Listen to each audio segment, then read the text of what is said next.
छान डोंगर आहेत बघा, मस्त.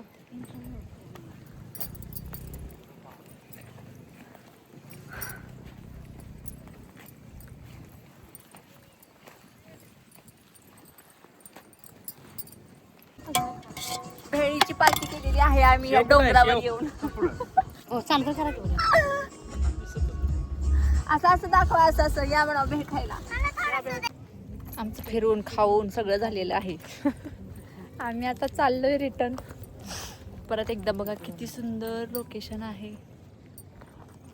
खरं ह्या पावसाच्या वातावरणानेच चाललोय रिटर्न. थोडा वेळ थांबायचं होतं. फार असं लांब नाही आहे, जवळच आहे आमच्या घरापासून. तुम्ही जर इथे कधी आला असेल तर सांगा या स्पॉटचं नाव काय आहे ते, तुम्हाला माहीत असेल तर. खूप छान आहे इकडचं तर बघा. चला फ्रेंड्स, भेटूया नेक्स्ट व्लॉगमध्ये. Bye bye.